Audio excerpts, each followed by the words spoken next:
बिस्मिल्लाहिर्रहमानिर्रहीम। तमाम नाज़रीन को एक बार फिर अस्सलामु अलैकुम वरहमतुल्लाहि वबरकातुहू। आज हम दौर जदीद के नए मर्ज डेंगू के हवाले से आपके पास हाजिर हुए हैं। और मेरे भाइयों मेरे दोस्तों, आजकल डेंगू बुखार जो है ये बहुत छाया हुआ है और इसका जो नुकसान है वो कोरोना हो गया, मलेरिया हो गया, टाइफाइड, ये तीनों को इसने पीछे छोड़ दिया और ये ज़्यादा खतरनाक मर्ज है। तो मेरे भाइयों मेरे दोस्तों, मैं आपको ये बताता चलूं कि डेंगू होता क्या है। पहले तो ये लोगों को कॉन्सेप्ट क्लियर होना चाहिए।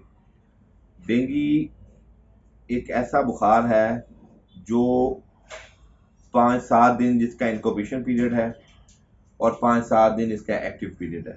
इनक्यूबेशन पीरियड ये होता है कि ये बॉडी में आ जाता है और ये अल्लाह रब्बुल इज़्ज़त का ख़ास करम है कि जिस बीमारी का इनक्यूबेशन पीरियड होता है ये वो पीरियड होता है कि जिसमें हमारा क़ुव्वत मुदाफ़िअत का सिस्टम इन बीमारियों के खिलाफ लड़ रहा होता है। और जब हमारा क़ुव्वत मुदाफ़िअत का सिस्टम कमज़ोर पड़ता है तो वहाँ ये एक्टिव हो जाता है और फिर जब ये एक्टिव हो जाता है तो ये 7 दिन की मियाद इसकी बुखार की होती है।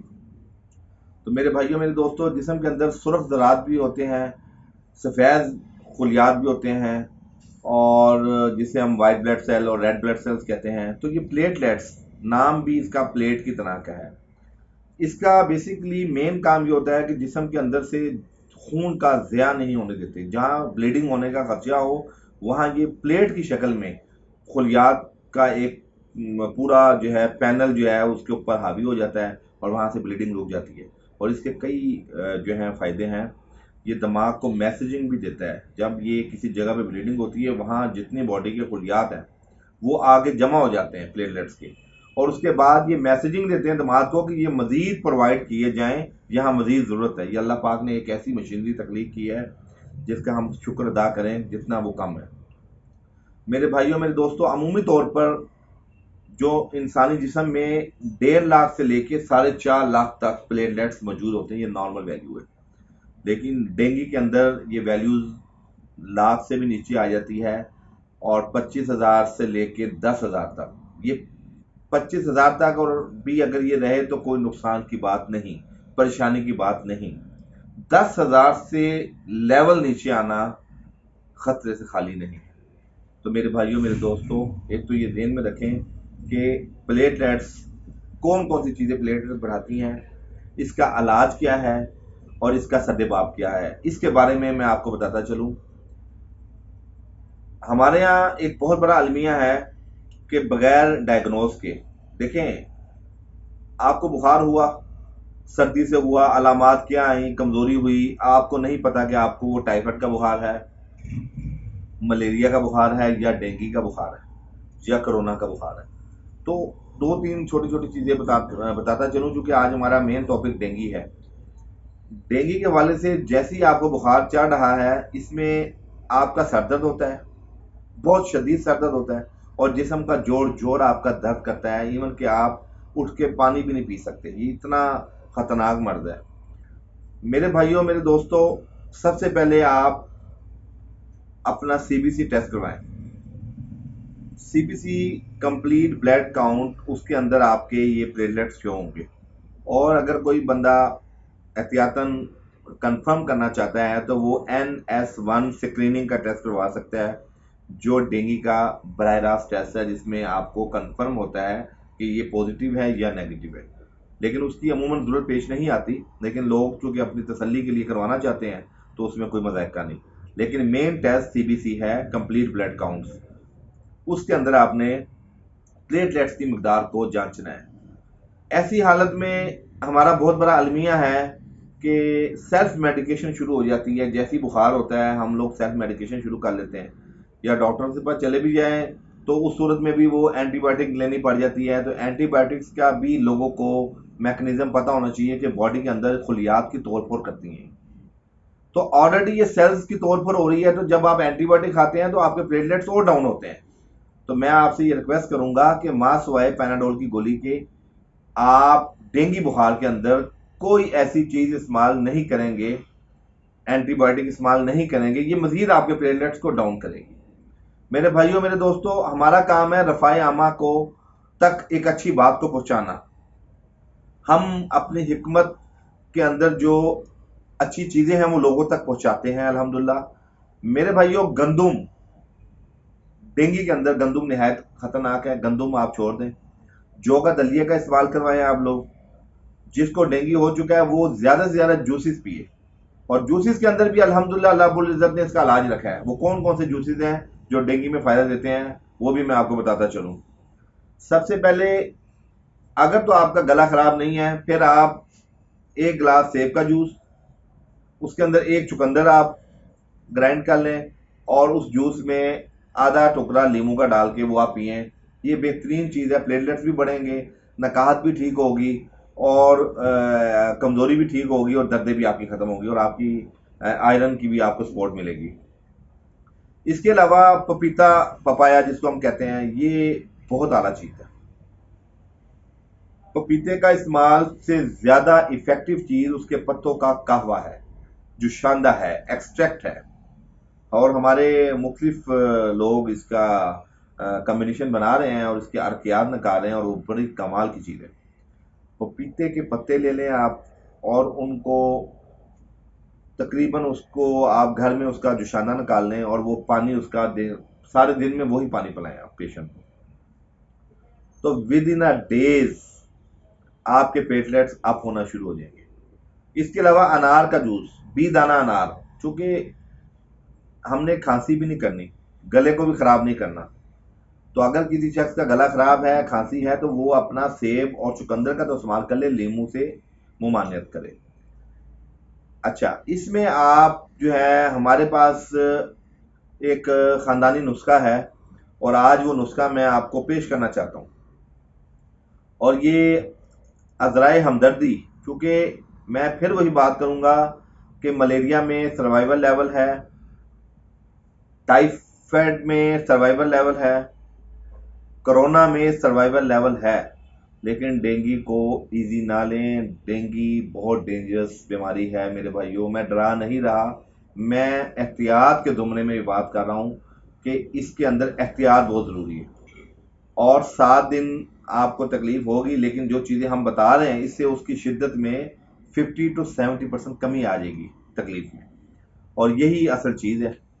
तो मेरे भाइयों, मेरे दोस्तों, जब आप महसूस करें कि आपका जिस्म टूट रहा है, वीकनेस हो रही है, तो आप, बुखार अगर नहीं भी है, तो आप ये एहतियातें करना शुरू कर दें, तो वो इनक्यूबेशन पीरियड के अंदर आपका इम्यून सिस्टम इन्हांस होगा, और वहाँ पे ये इनएक्टिव हो जाएगा वायरस, तो वहाँ आप अल्हम्दुलिल्लाह इस मुज़िमत से मुकाबला कर सकें। मैं अपने असल नुस्खे की तरफ आपके पास आऊँ। मेरे भाइयों, मेरे दोस्तों, 17-18 चीज़ों का वो नुस्खा है, आप लिखना चाहते हैं तो वो लिख भी सकते हैं। उसको आप साबुत फॉर्म में भी उसका जुशांदा पी सकते हैं, उसका अर्क भी निकाल सकते हैं, उसके शरबत भी बना सकते हैं। नंबर 1, संदल। संदल सफ़ेद ले लें आप, खूब कला, उनाब, मुलट्ठी, इंजीर, तुख्म सौंफ, इलायची दाना कला, जरिश, आलू बुखारा, तमर हिंदी, इमली के बीज को हम तमर हिंदी कहते हैं, 7 किलो, बरगे नीम, शात्रा, गुले कासनी, गुले नीलोफर, गुले मुंडी, और फिटकरी सफ़ेद। ये वो तमाम चीज़ें हैं जिनको आप, अभी इनका मैं औज़ान भी आपको बताऊंगा कि कितना वज़न आपने लेना है एक डोज के लिए, अगर आपने जुशांदे की शक्ल में लेना है, और अगर आपने इसको मिक्स करके यानी इन तमाम चीज़ों का शरबत बनाना है, तो वो भी आप बना सकते हैं, नहायत आला चीज़ है।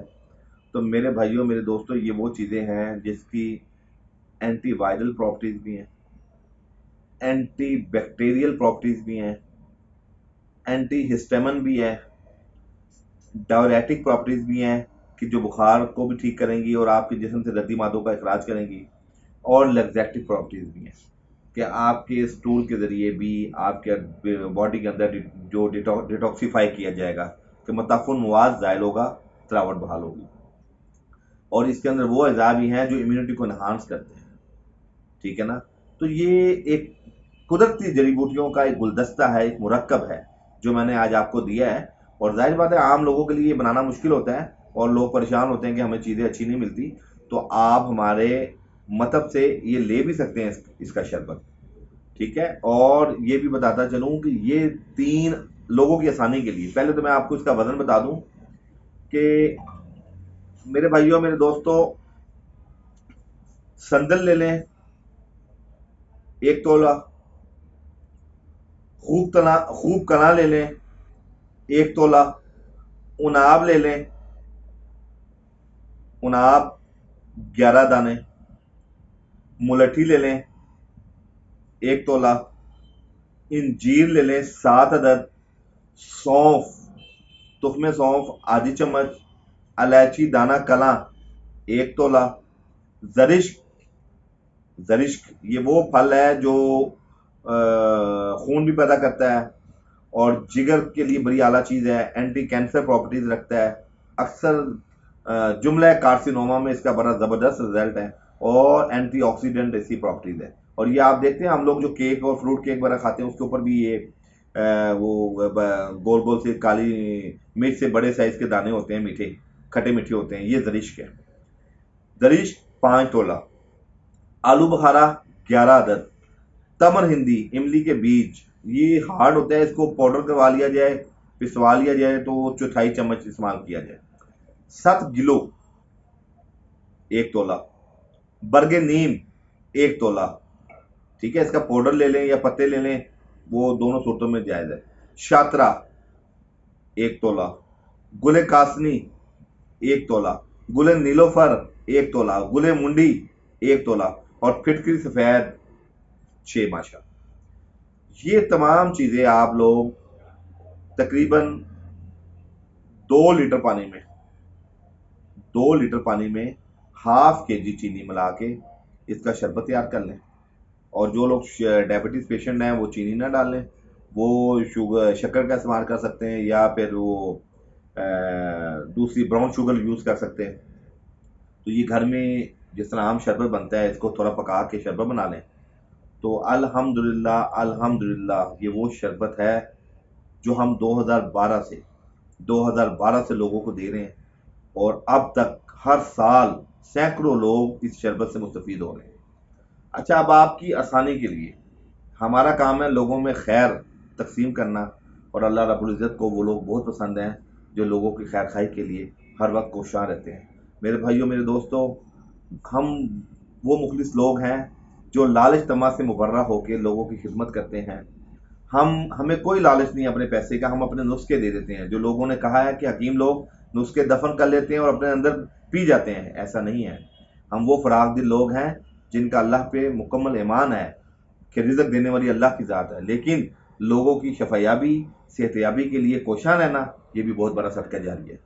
मेरे भाइयों, करशी इंडस्ट्रीज का सिरप टाइफेक्स प्लस वो 60 ml की शीशी होती है, वो 120 ml की 2 शीशियां आप ले लें।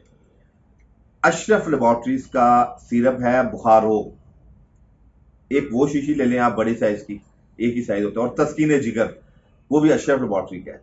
और मैं अपने चैनल के तवस्सुत से आपको वो दिखा भी देता हूँ कि ये सिरप है, देखें जी आ रहा है जी, टाइफेक्स प्लस सिरप, ये करशी इंडस्ट्रीज का सिरप है, ठीक है। ये दूसरा भी मैं आपको दिखा दूं, ये तस्कीन जिगर अशरफ लेबॉर्ट्री का सिरप है, ठीक है। ये दोनों साइडें मैंने आपको दिखा दी हैं।